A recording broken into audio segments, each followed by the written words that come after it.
on Sports Insider's The Spin. Ole Miss faces a stiff test as the Bulldogs come to town. It's do or die for the Titan Tigers in Death Valley. And two of the NFL season's surprise teams battle on Sunday. It's all next on The Spin.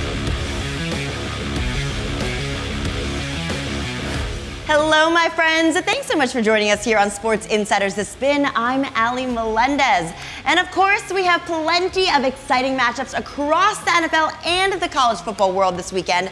But I'd say especially in the college game, where one consequence of the new 12-team playoff are games that are essentially, well, playoff games in November. Now, this Saturday features a bunch of marquee matchups with teams on the playoff bubble, creating, not to be dramatic, but a do-or-die scenario for some of the biggest teams in the sport, like Alabama, LSU, and of course, Lane Kiffin's bunch down at Ole Miss. Now, the boys will break down all of that for us in just a moment, but first, I've got to send a quick shout out to our friends over at BetOnline. Now, all of our odds here on The Spin are provided by BetOnline, the world's most trusted betting platform and number one source for everything football. That, of course, includes odds on who will make the aforementioned 12-team college football playoff, all of this weekend's games, and plenty more. So head on over ASAP, and of course, thanks so much to BetOnline.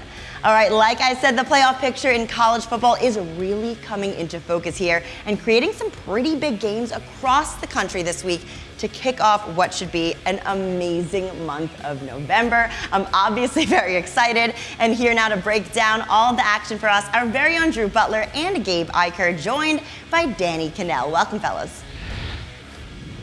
Thanks so much, Ellie. Yeah, that's right. It's a 12-team college football playoff this season, so that means we have some playoff-like games starting this weekend. Drew Butler here, joined alongside my man Gabe Ikard, and it's a big weekend, so we brought a big guest in, none other than Danny Kanell. Guys, let's start in the Big 12. Don't look now, but Colorado ranked 21st in the nation, heading to Lubbock to take on the Texas Tech Red Raiders. Kickoff at 4 p.m. Eastern over on Fox. Gabe, right now, Colorado, a 3.5-point favorite. The total is 63, and the Buffaloes actually have a chance to get to the Big 12 championship game. I'm laying them with Colorado. What an incredible bye week for Deion Sanders and that football team.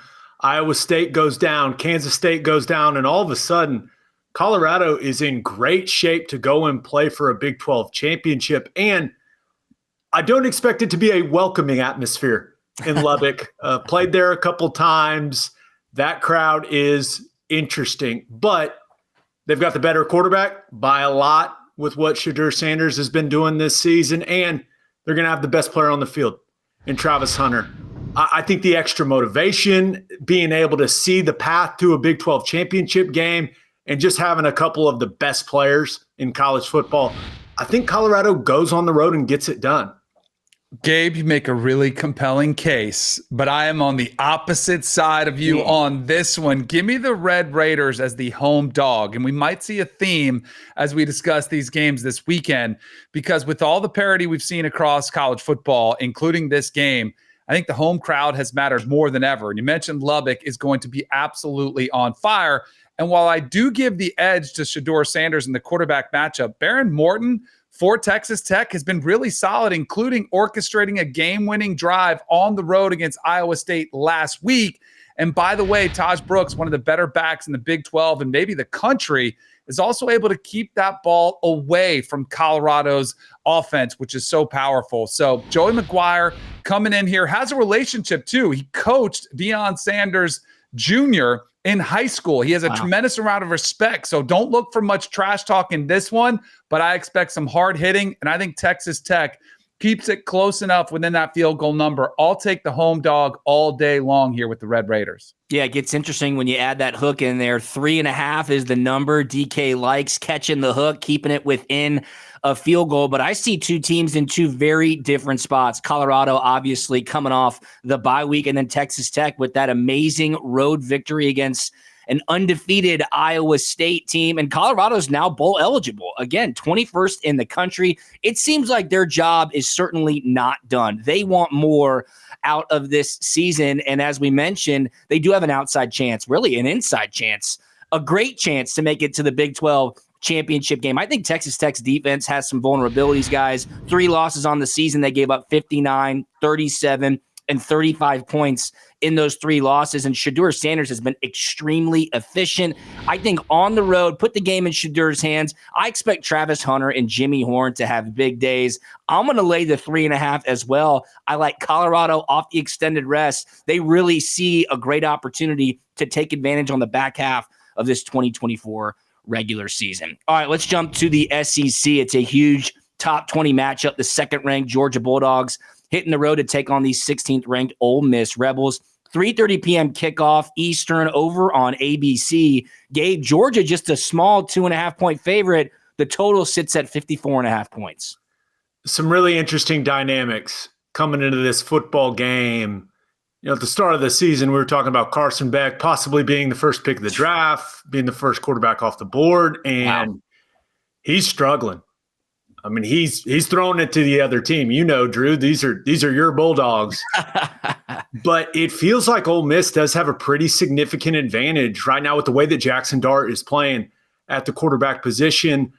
I do think Ole Miss's defensive line is going to be able to hold up against Georgia and keep that running game in check for the most part.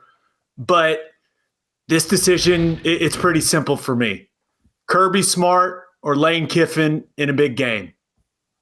Give me Kirby Smart. I trust Kirby Smart to have his guys ready to go.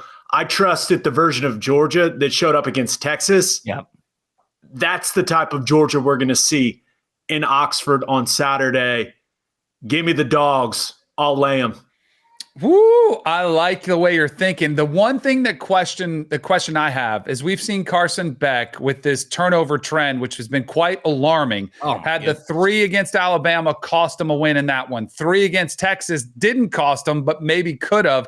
And then against Florida, just inexcusable in a game they should have dominated. They find themselves tied in the third quarter.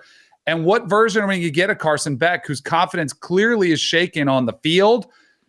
I lean towards Ole Miss, but my favorite play in this one, I'm going to tackle the total, and I'm going to say under on this one. In game so far this year, Georgia 5-3, the unders have hit. For Ole Miss 7-2, the unders have hit. So I'm going to tackle the total, trusting Georgia's defense. That's the one constant we can trust, not trusting their offense. And by the way, Ole Miss, it feels like they miss Quinshon Judkins. They haven't been running the ball with as much force as they did last year. The offense has been good, but not prolific, and I don't think them to do it against this Georgia defense. And I think Ole Miss defense, they made all those moves in this offseason to really strengthen that thing. I think that shows up. I think a lower scoring affair is my favorite play, so I'll take the under.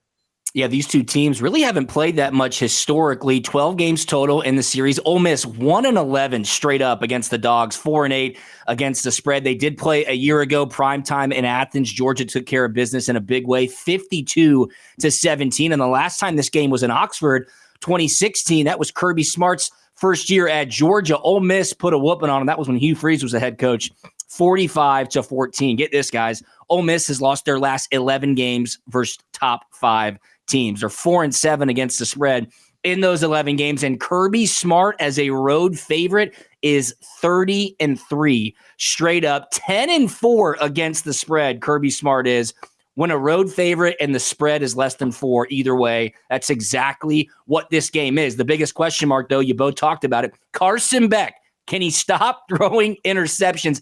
11 interceptions in the last 5 games. It is an alarming trend. He's the first SEC quarterback in 20-plus years to throw 3 interceptions in consecutive games and win them both. What does that equal? You're not supposed to win games when your quarterback is turning the ball over that much. This is essentially a knockout game for Ole Miss. The Rebels should have plenty of urgency, but I'm going to lean on that Georgia defense as well. I think they can squeeze the life out of this Ole Miss offense. I'm going to lay it since it's less than a field goal. I'll take the Dogs -2.5.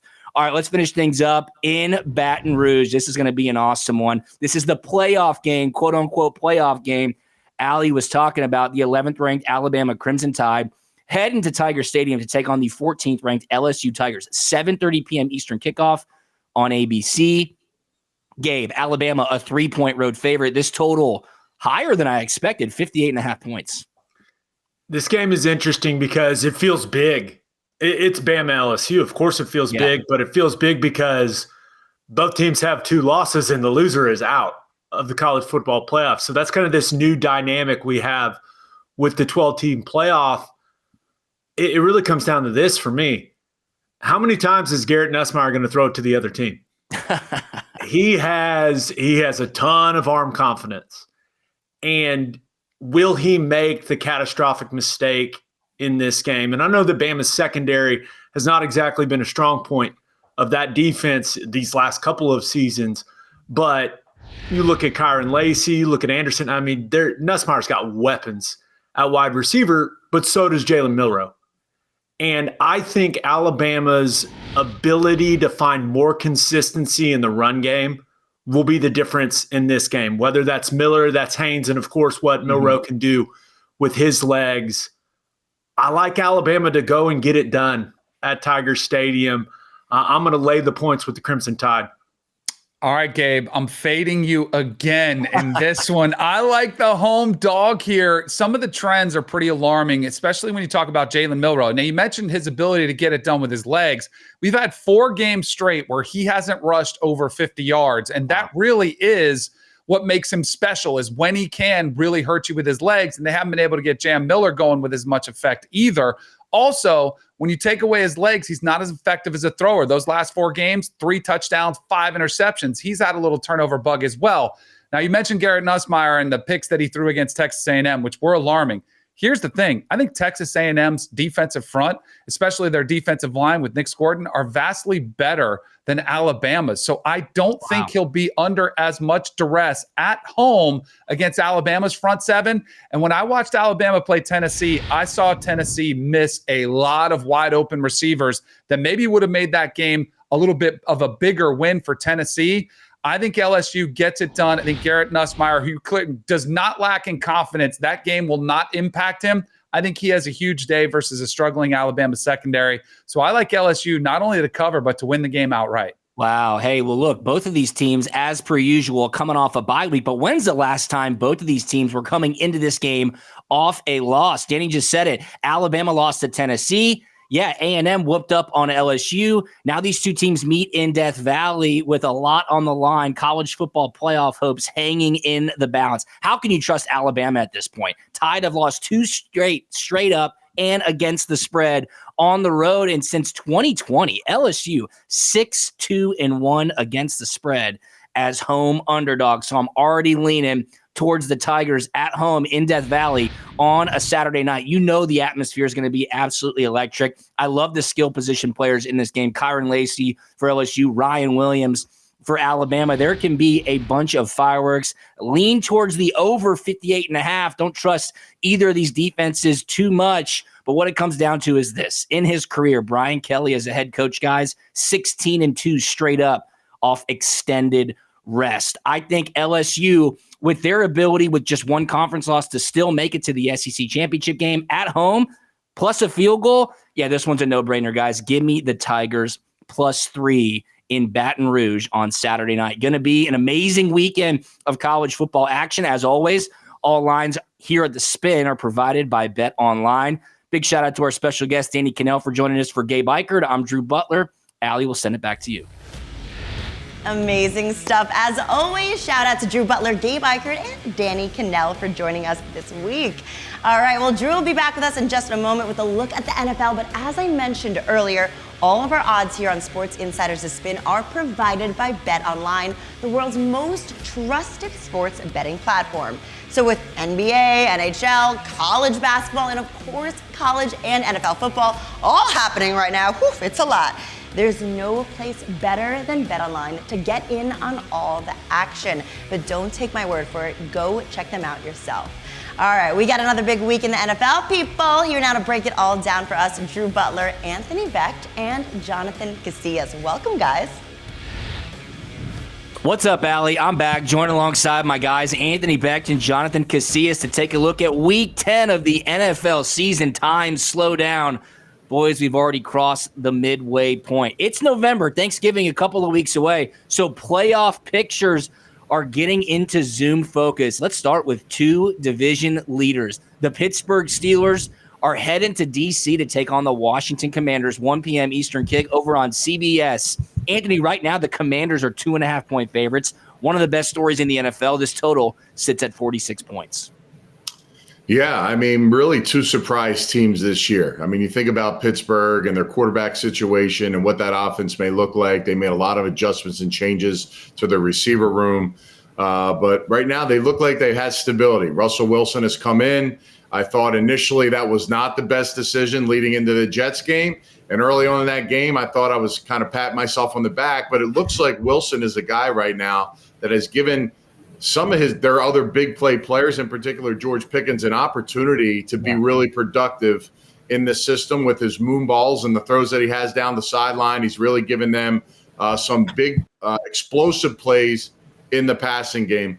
And, of course, Najee Harris has been a big part of that as well. But their last two games, they've been able to win with Wilson. And coming off a bye, I think it only gets a little bit better there. Defensively, you know the Steelers are always going to be sound, always going to be good. Their pass rush is unbelievable. Highsmith now is on the outside, is back, feeling better about his coming off his injury. And now you got that tandem on both edges with Watts as well. Now, on the other side with Washington, man, Jaden Daniels continues to prove. And I think when you're a young player and you're a team that maybe you have to continue to prove every single week. And he's done that. He's kept the ball away from the opponent as far as turnovers and situations. He's been incredible with his legs. You know, Brian Robinson is the guy that's questionable right now, but they do have Austin Eckler in this offense as well. And I think defensively, you know, maybe not getting as much love as they should. Dan Quinn, a defensive mind, him and Bobby Wagner right now have been a really good 1-2 punch from a coaching standpoint to player on the field standpoint. And Dante Fowler's had a surprising year with 6.5 sacks. So they do have players that have done great things. Now, Pittsburgh, they forced turnovers.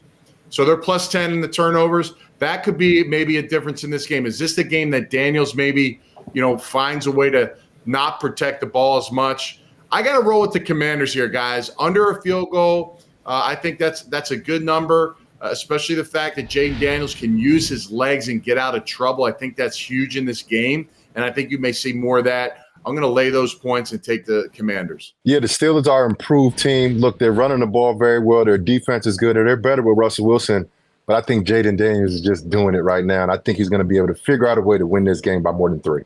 Yeah, Commanders are 7-2. As I said, one of the best stories in the NFL right now. Jaden Daniels, clear-cut Rookie of the Year leader. Steelers, however, are coming off a bye week. And when you look at Mike Tomlin historically, not only off a bye, but as an underdog, Pittsburgh becomes very intriguing. I don't think anybody expected at the beginning of the season to say, hey, in week 10, the Steelers will be playing the Commanders and both will be leading their respective divisions. But that's where we are. And that's why the NFL is the best. How can the Steelers defense slow down Jaden Daniels, though? With edge rushers like Alex Highsmith and TJ Watt, they feast on quarterbacks who stay inside the pocket. They're great edge rushers. They'll have to focus on contain coming up this weekend to make sure Daniels doesn't gash him with their legs. I think this is a huge prove-it game for the Commanders, and I also think Russell Wilson might regress a little bit. He's off to a blazing hot start in his first 2 games this season, over 500-plus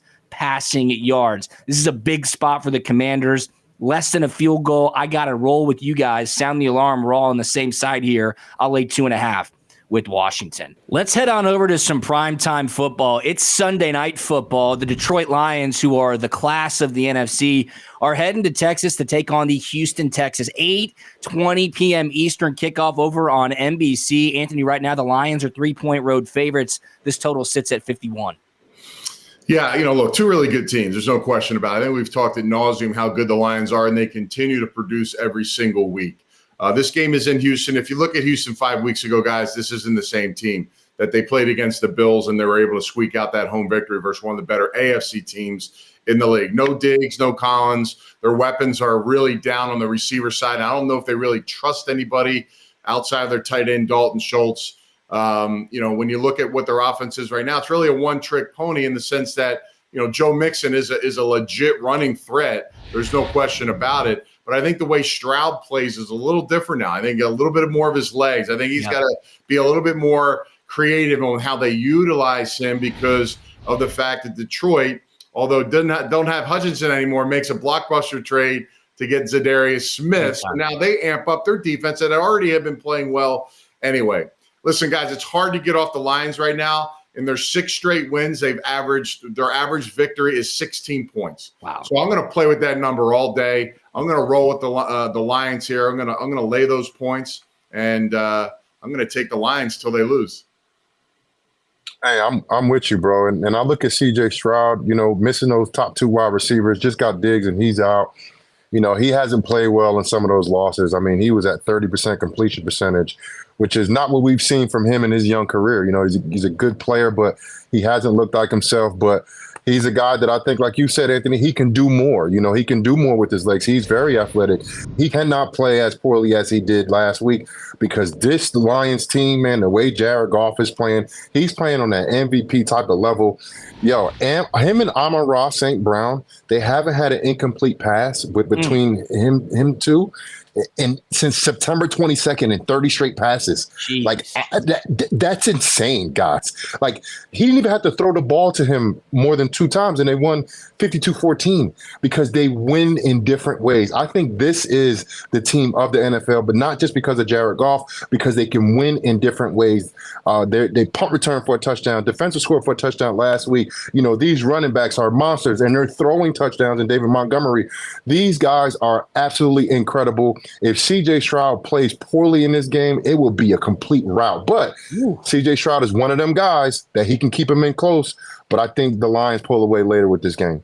Yeah, last week I said the Lions seem to be the class of the NFC. I don't think there's any doubt now, guys. They are certainly the class of the NFC. An impressive win in Green Bay last week for the Lions. It was their first outdoor game of the season, and the weather was adverse.